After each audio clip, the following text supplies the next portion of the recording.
So let's talk about the single card pass or the one card pass. I like calling it the single card pass because it sounds fancier than the one card pass. I mean, it doesn't really matter. The one card pass, it's basically it's going to be the last sort of pass I'm going to touch on before like next month I'm going to go back to revisit the classic pass because I sort of botched the live stream for the classic pass. It was kind of bad, so the sound quality for that was just sort of horrible. So this is going to be the last pass I'm going to touch on. And so yeah, I'm not going to touch on the Leipzig pass or the Bluff pass. It's not really my sort of like move to do, so I didn't really do any work on it. But yeah, so the one card pass. Now, generally, I won't really do a pro or cons list for this particular one because the one card pass is more or less an umbrella term. So right, so it's like an umbrella term for just displacing a single card to your desired position, more or less. It doesn't really describe a mechanic, so I can't really give like a pro or cons list comparing it to different passes because it's sort of it's too vague for it to sort of be compared. But it's so it's its own thing. But yeah, so the one that I'm gonna be teaching is sort of bad. I'm just gonna say it right from the start. It is sort of bad as a move, and I'll get into that later. But so yeah, if you do want to learn like more or less a single card like control or sort of thing, I would just tell you to do like a cull or just like a straddle pass if you really want to do a one card pass, or just like openly like take the card out and just cut it to the face. I think that's way like more effective than this move, but it's just more move monkey stuff, so I do think it is more knowledge. So it's just more knowledge. It's more knowledge is better, so it's whatever. But yeah, so it's definitely a product of its era, but I do think it is definitely an interesting thing to learn, so that's why I'm teaching it. But yeah, so let's get into some brief history as to the move and just one card passes, and then I'll go into the history of this specific one card pass. So the very first one card pass that I know of, at least, comes from a German book. I'm not going to read out the German title because, frankly, I can't read German. It comes from a German title called The Modern Card Artist, and it was written by Frederick W. Conradi, I think, and it was first published in 1896. So it is a very old move. But it was basically called, the translation is called withdrawing a card. So that is basically what a single card pass is. You can get the book from library, so Lybrary, so library. But that's not the one that I'm going to be teaching. The one that I'm going to be teaching is from Erdnase. So SW Erdnase, the expert at the card table, 1902.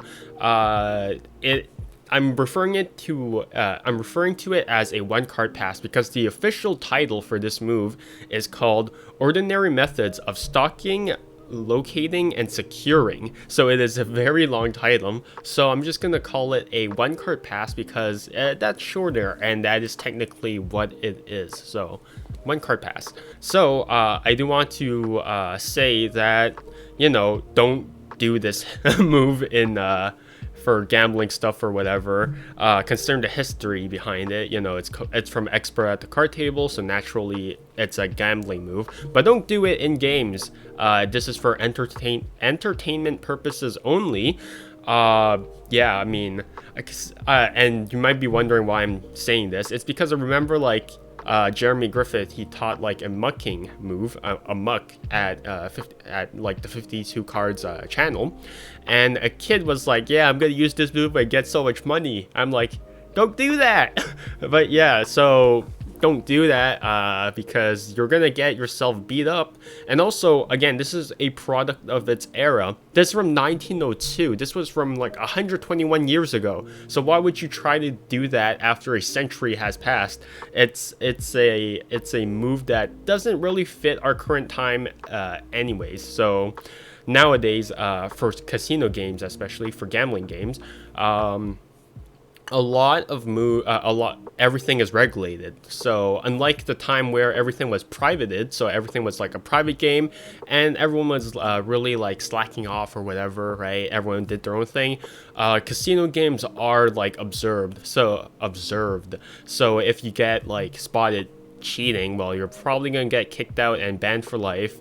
And if you do try to do this at like illegal private games, you're probably gonna get shot or something, right? Because private games are already illegal, and so, you know, one dead body is already like whatever, right? So, you know, don't do this for anything gambling related. Just do this for entertainment purposes only.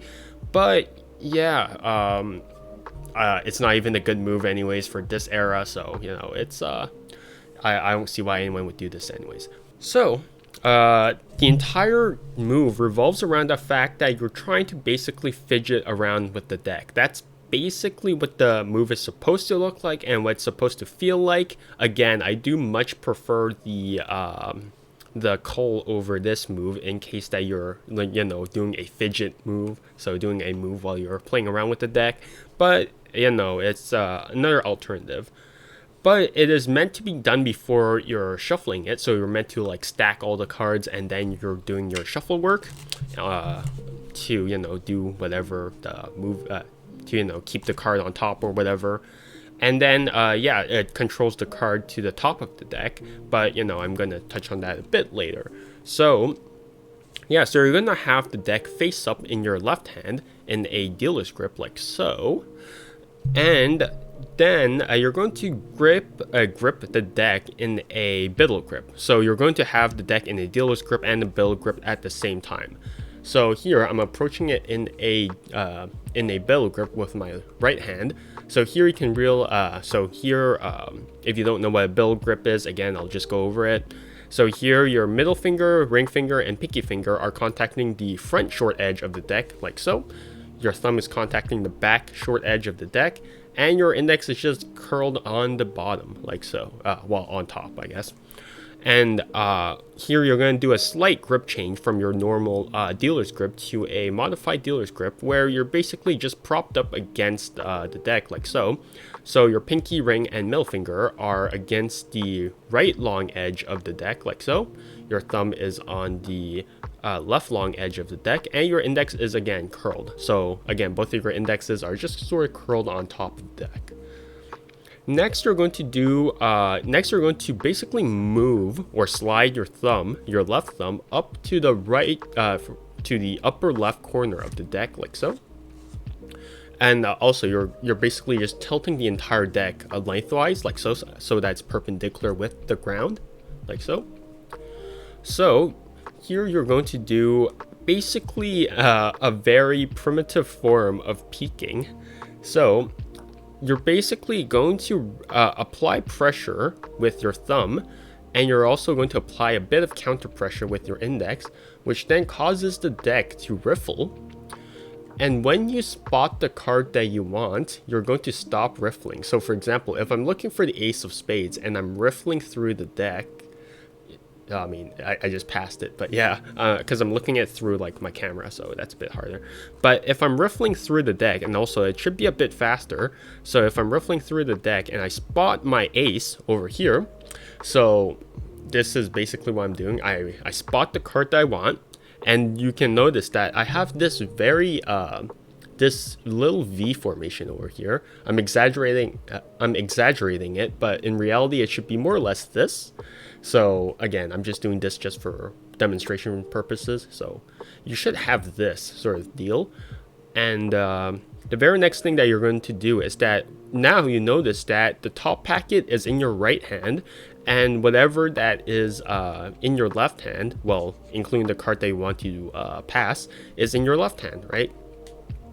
So now that you have this V formation, what you're going to do is that you're going to invert this V formation. And this is rather simple, is that you're just going to rock both hands the opposite direction. So here your right hand is just going to rock it sort of upwards. And here your left hand is just going to tilt the tilt your wrist downwards, right? So this is what happens. It basically just opens up the break the opposite direction. So again, that's just for demonstration purposes only. In reality, it should be more or less like this. So for example, if I spot my ace of spades, like over here, right? I just do this, right? It's that simple. So once you have this reversed V formation, like here, like so, next you're going to insert your middle ring and pinky finger into the break, right? Your left middle fingers, left middle ring and pinky finger into the break. So here you have it like so, and now your thumb is actually gripping both of the packets, right? So now you're actually right. So just to go back, after you're done riffling like so, you're transferring, and then you're gripping the entire the entire deck with your right hand like so, right? And then yeah, so now you have your middle ring and pinky finger into the break like so. Your index is still curled on top of the deck like so, and your thumb is still covering basically this edge, right? I want to say that your thumb is covering the exposed break, because if you realize it, even if you try your best to close the deck, there is still going to be this line over here that exposes the break, which is not ideal. So as much as I want to close the break, it's still going to be there, right? It's still going to be visible on the other side. So, you know, your thumb's just there for safety reasons. But yeah, so now you have your fingers jutted into the break. The next thing that you can do is that now, through pure friction with the pad of your fingers, you can now just drag it out of the deck like so. So here you're just basically lowering, there we go, your fingers like so. And now the card is basically clipped by your index on this side, and on the other side, on the face side, your middle ring and pinky finger like so. And now that you have this, you just basically continue dragging, and you can actually use your wrist a bit. So here you can actually continue rotating your wrist a bit like so, until it is clear from the rest of the deck like so, right? And now that you have this, you can actually close the break, right? You can actually close the break, and that's simple. You just sort of like push it. You just sort of use your index to sort of push the right packet against the left packet, so then this sort of closes. So now you're over here, and the deck is now closed from the break. Here, you're actually just going to continue moving until it is past the front edge of the deck, the top of the deck, like so. And now you can just replace over here. You can basically unextend, or like you can re-extend your fingers just to slide it on top of the deck like so, as you square everything up. So that is basically the one card pass from Erdnase.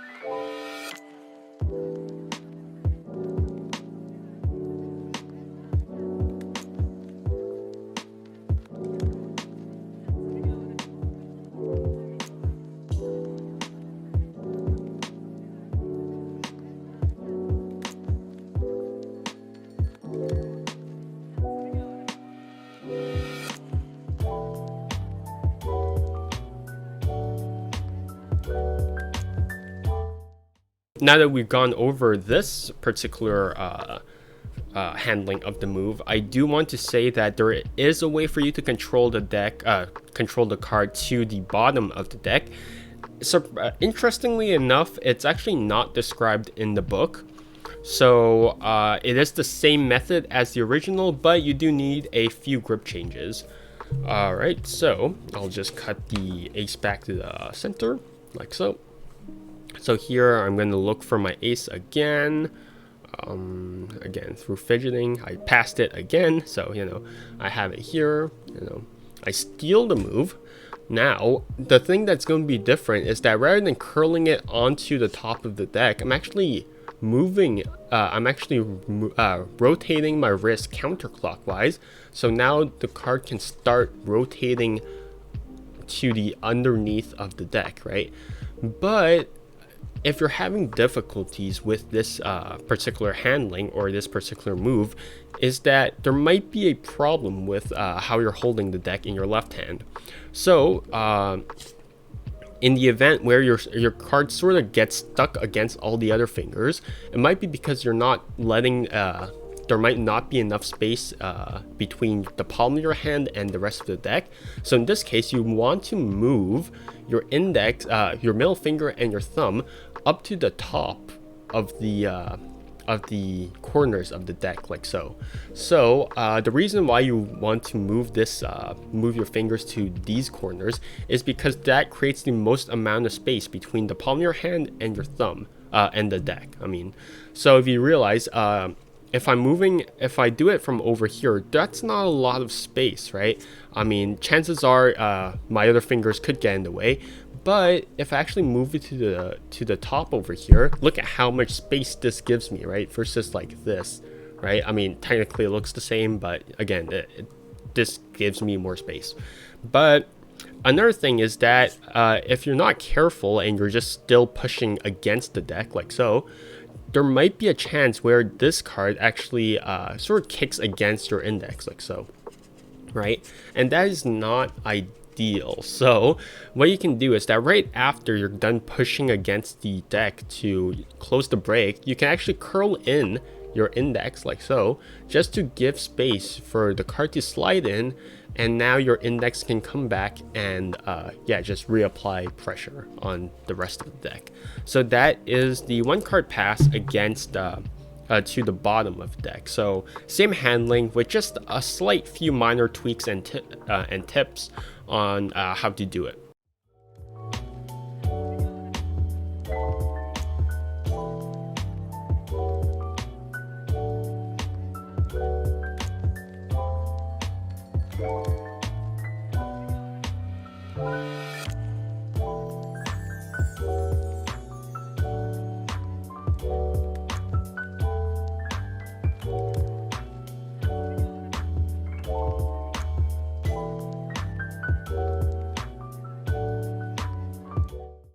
Now, the reason why I think that Erdnase didn't necessarily describe how to control a single card to the bottom is I think that there wasn't really much use for controlling a single card to the bottom. So for most bottom deals, I would imagine that you would need to do it for multiple cards. Whereas when you control a card to the top, I would imagine that you could either do some riffle stacking, or you could do some, for example, a second deal for a single card. So when you really control one card to the bottom, there's not really much use for it. And besides that, if you do a multiple card handling of the one card pass, I know it's not really a one card pass anymore, but if you do a multiple card handling, especially the Erdnase variation, that automatically, well, that puts the cards on the bottom. So you know, there wasn't really much use for a bottom control for this particular handling, and so that's why I think that Erdnase didn't really describe the bottom control using this particular method. But yeah, let's get into the multiple card control, the multiple single card pass that was described in Erdnase. Yeah, so unlike the single card control, as I mentioned before in the bottom control, these cards are controlled to the bottom. So if you're looking for like a top control, well, you don't really have it. So the reason why he actually does it to the bottom, he actually does it to the bottom, and he actually does this type of handling, is because if you actually notice, if you do it the original method of the single card pass, and you do it with multiple cards, because you're actually clipping the cards with a nail, with your nail, there's not enough friction for you to grab onto all of the cards and move them to the top. Yeah, there's not enough friction in general for you to basically steal all the cards at the same time. You can only steal the basically the top card and the bottom card of the 4 cards, or however many cards that you want to steal. So there's not enough friction for that, and so it doesn't work the same as the standard method, and that's why Erdnase needed to change the method for the multiple card handling. So generally it's the exact same handling as the original method, but there are a few changes. The original method for the multiple card handling of the Erdnase 1 card pass is that as you're riffling, is that now it's the same grip, but there is a slight difference. Is that rather than having your left thumb be on the top corner of the deck like so, you can actually well, you're supposed to actually move it to the center of the deck like so. And now you're actually going to move your left thumb to the top of the deck, right? So rather than having the left thumb on the top corner, you're having your right thumb on the top corner. So basically it's sort of like you're basically reversing the grip. Basically, instead of a standard biddle grip now, you're actually having a you're actually having that same left hand grip in your right hand. So here you can see that now I have my middle ring and pinky finger on the left long edge like so, and I have my thumb on the upper corner over here, and I have my index curled on the face of the deck. And as opposed to the original method, I'm actually just shifting my entire left hand basically to the bottom section over here, right?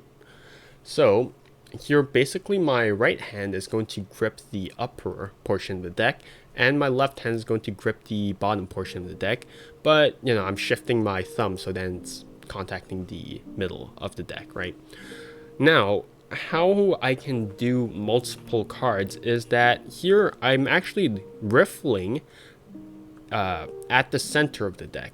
So here and I'll get into that a bit later, but here I'm actually using my left thumb to riffle, and here you'll notice that I do have a strong bevel over here, just so then it's a bit easier, because riffling at the center of the deck is a bit harder than riffling at the corners. So I do want to put a bigger bevel. So how I can actually put a bigger bevel is that I can actually just, you know, use my thumb to just kick it at a slant. So here I'm just going to roll my fingers to the right, and my thumb, I'm just going to push it. I'm just sort of smearing it. So this bevel will help immensely while I am trying to riffle through the cards. So over here, what I can do is that as I'm looking for the cards, my right thumb is just sort of resting there, is that as I'm riffling through the cards looking for the aces or whatever, here I spot one. What I can do is that now, as I riffle past this card, so this is sort of like just hanging there due to the pressure. So again, this is like sort of now it's sort of a 3-packet sort of deal. Here, this is going to contact my upper right, my thumb, right, the ball of my thumb over here. And what I can do, oh wait, I sort of missed a step, is that now once I spot this card, I'm actually going to sort of move this packet to the top like so, right? So it's just a bit, right? So once I spot this card, I'm actually just going to shift the upper right packet upwards like so, and I'm going to riffle past this card, so then it sort of just hits my sorry, that's not supposed to happen. It's just going to hit my thumb like so. And once I have this card sort of against my thumb like so, I'm going to move the entire packet back downwards, and so this creates an in jog like so. And this will allow me to keep this card sort of bookmarked as I'm looking for the other aces. So I'm just sort of going to repeat this looking process and bookmarking process across all of the cards that I want. So in this case, I'm looking for the other aces. So once I spot one, so the ace of diamonds over here, I'm going to move the entire right hand upwards like so. I'm going to riffle past this card once more until it hits my right thumb like so. And then I'm going to move my entire right hand back downwards and close the break. And now I have an in jog, like so, right? And I'm going to continue until I get all of the aces, which I might take a while. Which is interesting that Erdnase would actually, advocate for this method, or at least actively do this method. So again, I'm raising up my entire right hand upwards. Well, not upwards, it's like forward. Well, in perspective, it's like upwards, but So I'm riffling here. I have the card that I want to steal over here. I riffle past it, so then contacts my right thumb, and I move everything downwards. And I close the break, and then now I continue trying to find the last ace. Also, that is not supposed to be there. So now I have my last ace, move it upwards, riffle past this ace, move everything downwards. So now I have 4 in jogs, like so. And these 4 in jogs are my 4 aces, like so, right? Next, what you're going to do is that now that you have all your in jogs, you're going to turn the deck face down, like so. But as you turn it, your index is actually going to sort of smear the deck, the top of the deck, sort of to the left, right? Like so. So, sorry, this is going to be bad. But yeah, so my index is just going to curl in a bit, apply some pressure, and it's going to smear the deck as I place it down to the table.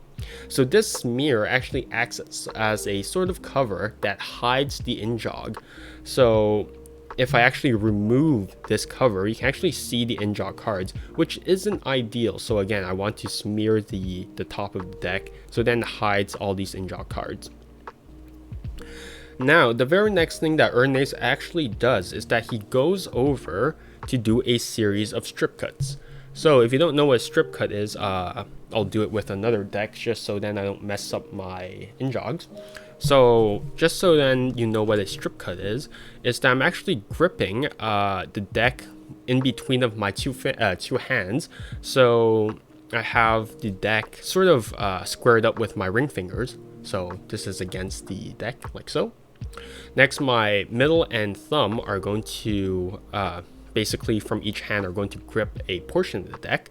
So here, my left hand usually does all the motion. You can do it with your right hand as well. It doesn't really sort of matter, but it's a force of habit, you can say. So here, my left hand is just going to grip a portion on top of the deck, like so. And as I move the deck forward with my right hand, I'm actually going to basically cut off a portion of the deck. Basically, a portion of the deck is going to stay behind because my left hand's middle and thumb are going to keep a portion of the top of the deck behind. So here, I take a portion and then I table it, right? So here, I have a portion of the deck like so, gripped by my middle and thumb like so. And as I move this packet, the bottom packet forward, this packet is just going to be dropped onto the table. And to do strip cuts, I'm basically going to repeat this motion. So once this deck basically circles back, I'm going to take another packet, drop it, and I'm going to repeat this motion until there is none in my hand left. So that is how you do strip cuts. So nothing too fancy. Sorry, my tripod's kind of getting in the way. So you can sort of do them like that, or you can sort of do them from the top like so. Personally, I like doing them closer at the table, just because, yeah, I don't like moving my left hand all that much. So yeah, this is how you do strip cuts. And so now that we've got strip cuts covered, here what you can actually do is that now your left hand, instead of gripping a packet at the top of the deck, your left hand is basically going to grip all the in jogs and the smeared cards like so, right? So here, I'm gripping the in jog cards with my middle and thumb, as well as a portion of the smeared cards. I'm going to do a strip cut. So now, when I do a strip cut, I'm basically taking everything except the except the in-jog cards. So I'm removing the in-jog cards from the rest of the deck, like so, right? So as I move everything forward, like so, all the in-jog cards are now at the bottom because of the strip cut. And now basically just continue doing strip cuts as per usual. And that controls all of the cards to the bottom of the deck.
And if you're having trouble clearing the in-jogs with from your right thumb, like so, you can actually move this packet or the rest of the deck to the right, and here I can move all the in-jog cards and the smeared packet to the left.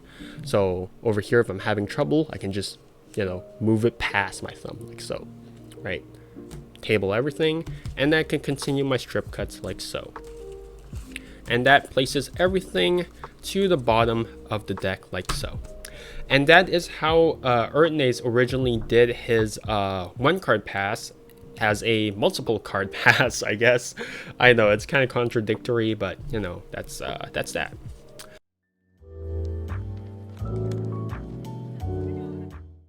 So you have the deck basically in a dealer's grip like so.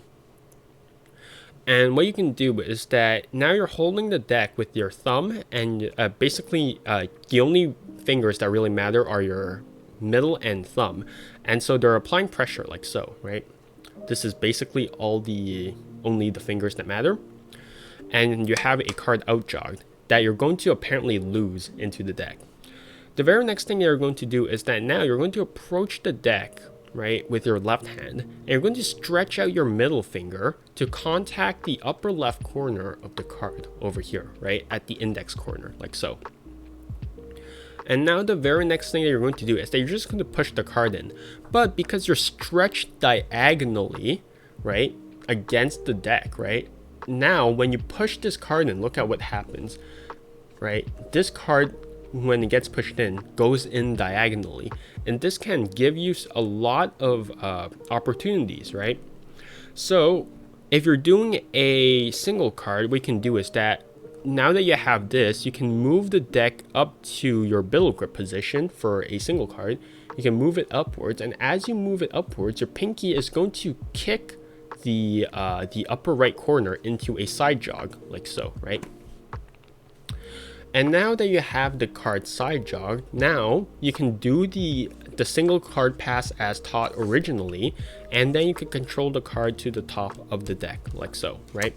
So that is how you can do that is a slight finesse on the single card pass using a side jog or a diagonal push through.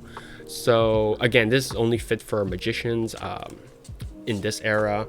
Honestly, might as well do a straddle pass because it's simpler. So yeah.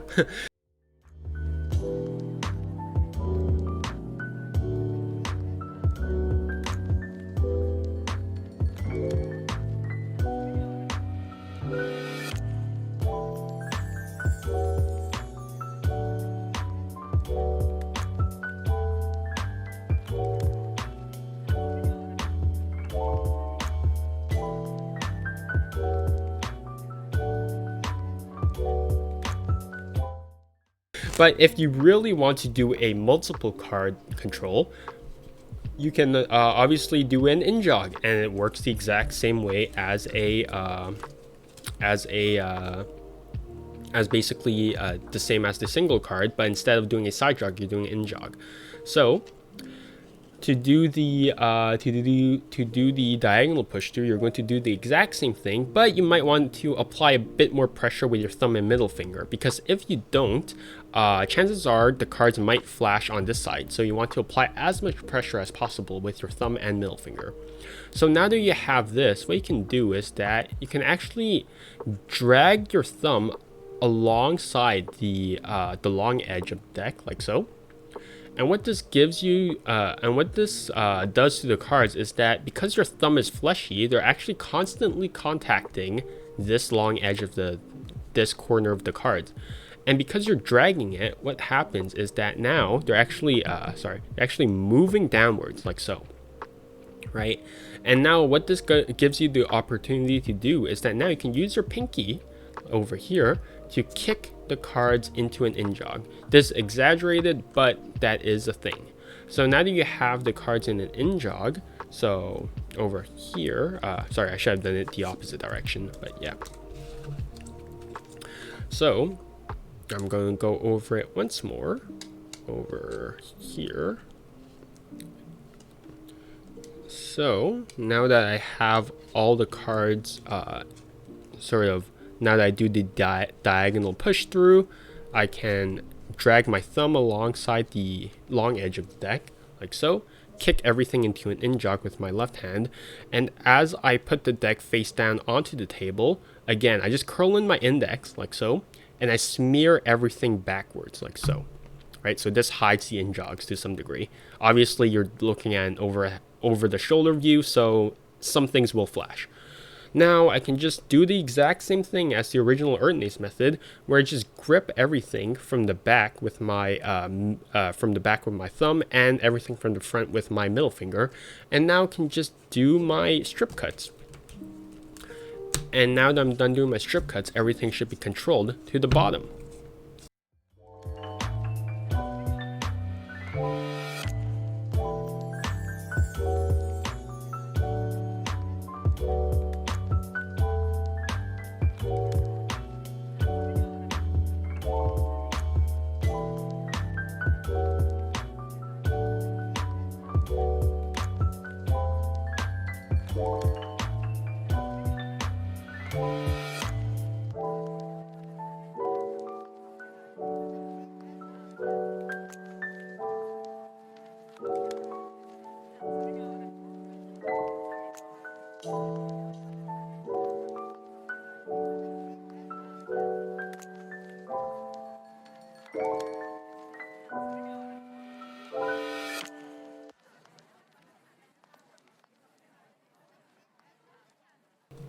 So there are two alternate handlings that I do want to touch on for this particular one card pass. So let me just find my Ace of Spades real quickly. There it is. So you can actually hide this move under the guise of a turnover. So when I'm doing a one card pass over here and I have it stolen, what I can do is that I can actually just turn using my middle and thumb over here. I can actually start turning over this this deck face up, like so. Wait, was it? Yeah. Sorry, I reversed the card, so that was awkward. But yeah, so now I can actually start turning this deck basically face up using my my ring finger as well. So my ring finger sort of pushes against the deck. And my index as well. So here my index sort of extends and my ring finger extends as well. So this sort of turns the deck face up. And underneath the guise of turning the deck face up, I'm doing the pass, right? So I have the card over here. So I have it stolen, and now I start doing the one card start doing the turnover, and then I coalesce everything, and that is a one card pass under the guise of a turnover pass.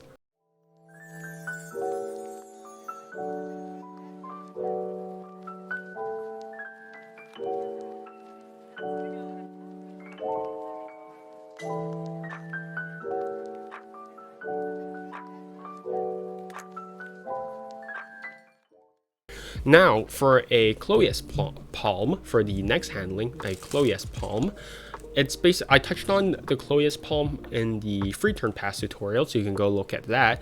But basically over here, now that I have the card stolen, I'm still in this perpendicular position. What I can do is that now I can move this card and I can pin it against my pinky finger. So here I can actually clip the upper right corner of the card with my pinky finger, like so. And now what I can do is that now I can let go of the deck with my right hand back into my left hand in a dealer's grip, like so. And now I can just remove everything, and now it is and now the card is stolen in a pinky clip. And now once to avoid flashing anything, I do want to basically grab the upper left corner with my index. So now it is in this sort of relaxed grip, like so. And with this, I have enough cover for the card to basically just relax, right? And so this is basically a Cloyes palm, again, as I described, that, you know, lets you, yeah, just palm the card face up while the deck remains face down.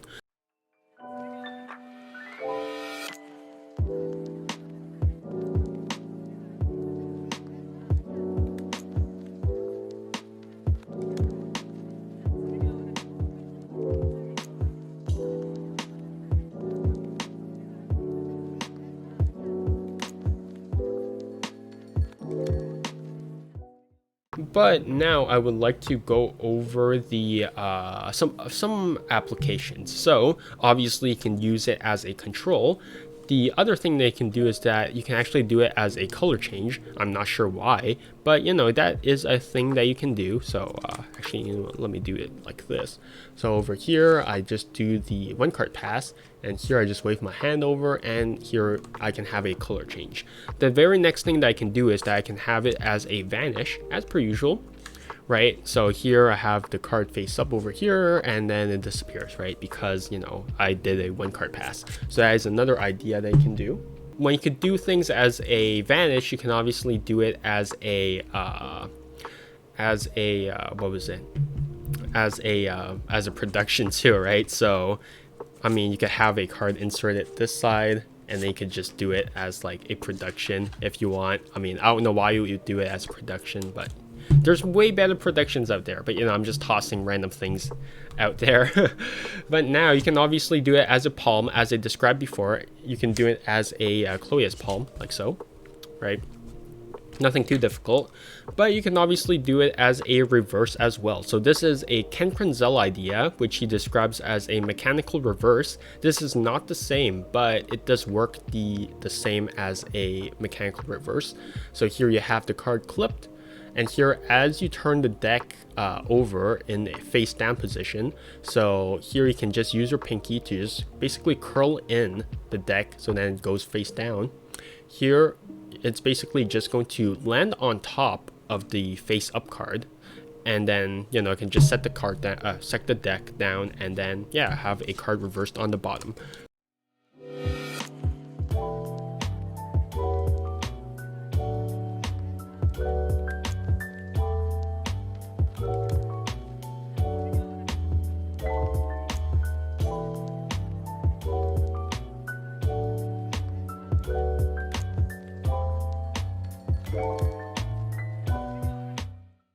You can obviously do it as a sort of weird switch. Usually I would just do a center change. So if you don't know what a center change is, it's basically a center deal, but done as a sort of switch. So here I have a card that I want to switch. So the 4 of diamonds, I have the 5 of hearts. So basically it's a top change, but you know, it's done from the center rather than from the top. But if you do want to do this as a center switch sort of deal, so you do need to do a risk kill. So if I have a card that I want to switch out over here, right, and I want to you know, have the card that I want to switch out sort of in a sort of ready to pass sort of thing. So here I have it sort of pushed over, and here as I basically want to sort of stud deal type of thing with the top card. So as I go ahead to sort of stud deal, I'm basically just going to grip this card instead with my ring finger and my thumb. So again, I have a card face up on top, and I have a card basically passed, like so. And as it looks like I'm going to stud deal this card, I'm going to grip this card instead. So here, as I pull the deck away, I'm going to basically re-curl in my thumb like so, as I sort of give them this card, right? So the turnover sort of hides the action, but yeah. So here I have a card that I'm going to pass over here. As I try to give them this card, I'm going to risk kill, and I sort of like do a stud deal type of turnover. So it is a sort of weird switch, but generally I would just recommend do a center change, which again is just a top change but done from the center. So if I wanted to change the 4 of diamonds with the Queen of Hearts, I just do this, right?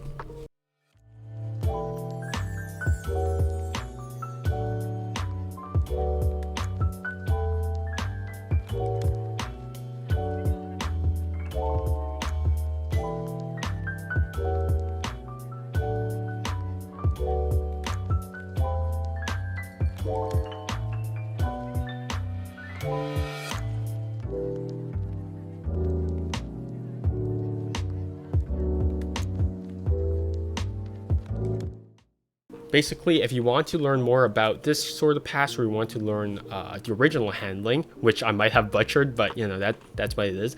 The Expert at the Card Table by S.W. Erdnase back in 1902, so that's a thing that, you know, Erdnase created. You can have the Straddle Pass by Jason England. He teaches it at Theory 11. You can have The Best of Friends, Volume 1, I believe, by Harry Lorraine, who unfortunately passed away a couple of weeks ago, so they do sell it as an ebook around, so you can go ahead and buy that. There's Card College Volume 1 by Roberto Giobbi. He teaches I believe he calls it a 1-card middle pass, so you can go ahead and look at that as well. But besides that, I believe those are the resources that are still in print that cover a 1-card pass, so you can go ahead and look at those. It's definitely a bad but sort of interesting move, and I say bad not because it's like an inherently bad move. It's a move that it's definitely a product of its era. It's a product of when cards were sort of more for gambling and not for performance. So whereas the card handler would be sort of the background rather than the center of attention, because before, you know, you could just sort of, you know, play around with the cards, right, and people won't judge you. But now that you're like a magician, you're the center of attention, you can't get away with this sort of move. So it's bad in this context. It's bad when you're doing it as a magician, when you're doing it as the sort of center of attention. But back when you're a gambler, I think it's definitely an interesting thing that it's definitely an interesting thing to look back on and just, you know, wonder the history behind. Yeah, that's about it. And so have a good lunchtime. I'm probably impeding on your lunchtime, but yeah. And so yeah, see you guys next time, and thanks for dropping by. So yeah.